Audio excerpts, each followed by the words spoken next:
Okay, so we're on the first part of lesson 2B, section B. So relationships between two quantitative variables. These are the homework problems and answers from yesterday's lesson. Okay, how do we analyze two quantitative variables? Well, the biggest thing we use is a scatter plot. You've seen these before for sure. One on the horizontal axis, one on the vertical axis. There's lots of points. Looks kind of like that. You'll see trends and patterns. We'll talk about that. So how to make a scatter plot. Again, this is pretty basic. Label the axis. Put the explanatory variable. We'll talk more about that. Well, I think we talked about that last lesson, right? So we choose the explanatory variable that predicts the response variable. Scale the axis. Make them equal length tick marks. Plot the individual data values. Okay, so this is information from the WNBA. Very tall basketball players have a reputation for being bad free throw shooters. That can be true, but is it true? So they took 20 randomly selected WNBA players, and they have the free throw percentage and their respective height. So let's do this one. So I want you to learn how to do this in the calculator. So get your calculator out. So we're gonna go to listen spreadsheet page. The first column I'm going to call height. And there are 20 entries. Notice it's two different columns, but it's height in both. So 75, 69, 70,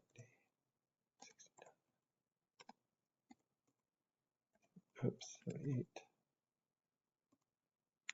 76, 70. That's the first 10. I have 10 there. That's good. 76, 72, 68.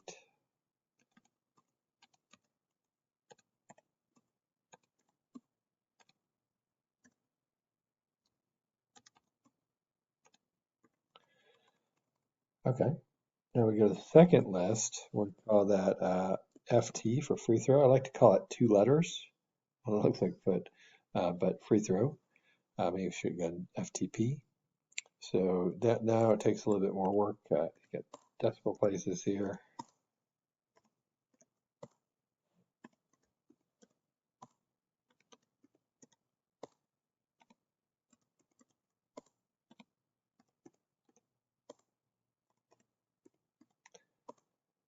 Be hard to get these decimals all exactly correct on a not using technology.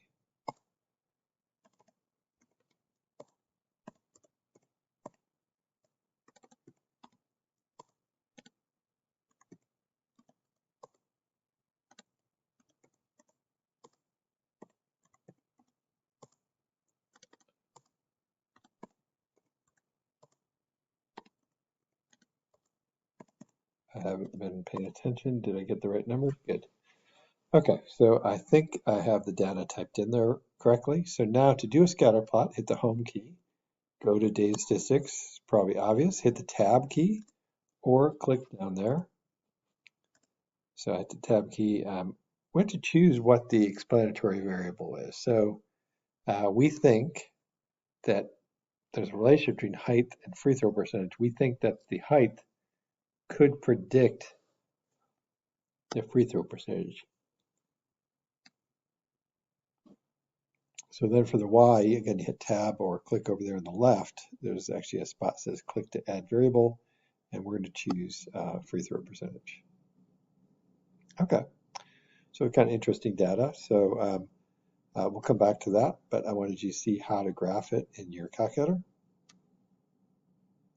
So doing this by hand, you would draw the axis, scale it out. So you have to kind of look and go, okay, what's the biggest height? I see 78. What's the smallest height? I see 67. So 66 all the way to 80. Sometimes you could go like a little bit. Is there a 66? I don't remember one, but a little bit more in each direction is fine. And so they chose to go by twos, which is probably smart. And then for the free throw percentages, no one's below 50, which I thought there could be, because sometimes some of the great big men in the NBA had some pretty bad free throw percentages. So in the WNBA, it looks like, at least with these 20, not horrendously bad. So then you're going to plot the individual data values, and it looks like that. So the worst is, somewhere around 60 there. We can also plot using calculator.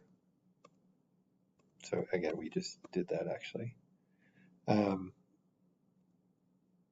If you're making a scatter plot, be sure to scale and label both axes. Don't just plot it. So sometimes students will graph their calculator and be like, looks kind of like that. But they don't label the X and Y axis what they mean there, which is something you need to do.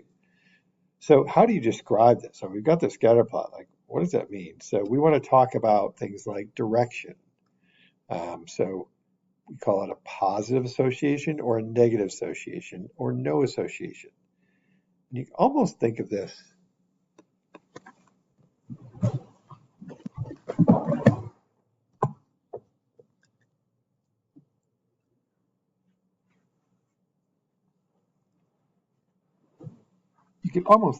like slope, so to speak, like a positive slope, a negative slope. So you look at this one, you can tell it's kind of sloping negative, right? It has a kind of a negative association. As the X variable gets bigger, the Y variable tends to get smaller. So we have positive, negative, or no association. And so if there's no association, we can't use that to predict. We're hoping to make a prediction with this, right? And so that's why we do this kind of stuff. We graph it, we see trends, we make predictions. How do we describe the direction of a scatter plot? So the direction, so they said that first. So we talk about first, is it positive association, which that clearly is. You can see it's as X gets bigger, the Y variable is getting bigger. They're both going the positive direction there. This one, like the one we just saw, is kind of a negative association. And then no association, just kind of random scatter there, and there's no association there. So first, you want to talk about, direction. Those are the three things you'll mention. Then form. So it could be a linear form or nonlinear. We don't really classify like exponential or quadratic or anything like that. It's just straight. Linear is a straight graph. Is a straight line a good fit, or is a nonlinear line a better fit? So those are the two options. Strength, is it strong, moderately strong or moderate, or is it weak, somewhat weak?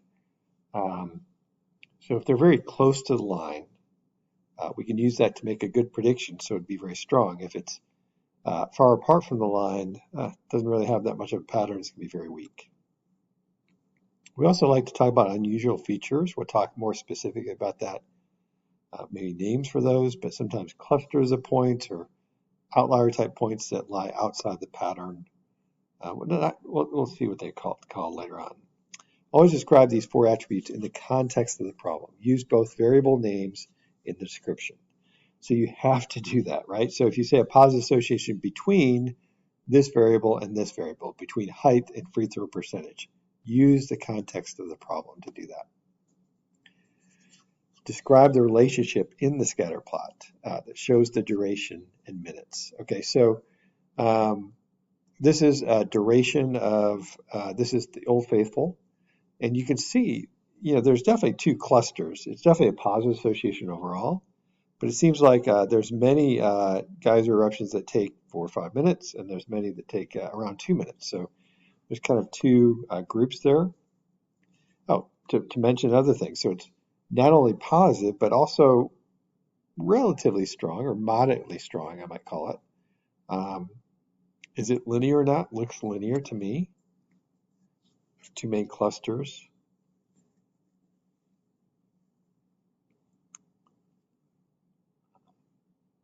Oh, that's interesting. So in some cases, the points in a cluster will go in the opposite direction of the overall association. That is, I've seen graphs like that. That definitely happens. So describe the relationship in this scatter plot. So the first thing I notice is this linear?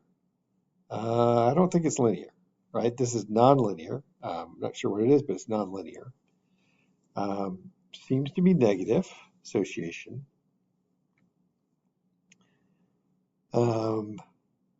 There's a few points that don't fit the pattern there, probably that don't really seem to fit exactly. Maybe that point right there. Let's see. I actually they said it at 4.7 and 30,000 looks like maybe not in the pattern, but moderately strong.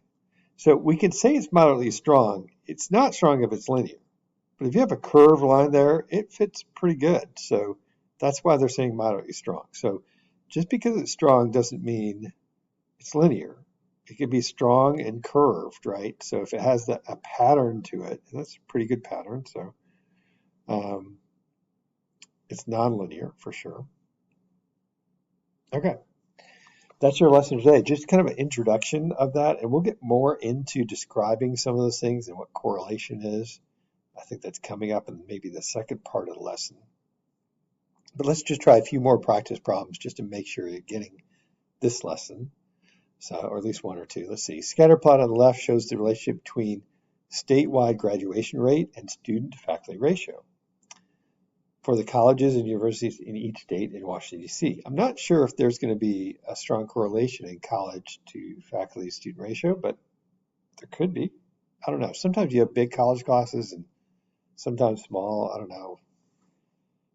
Different preferences, what you like there, and that's a big decision to make in college. What kind of college? Some colleges have almost exclusively smaller classes. If you like that, you might go to a college like that. So, what's the question? Scatterplot shows on the left describe the relationship. So the one on the left. So what does that look like to you? So it looks like negative, kind of weak or moderately weak, not that strong.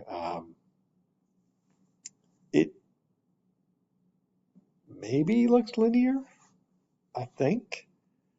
I see a few points outside the pattern.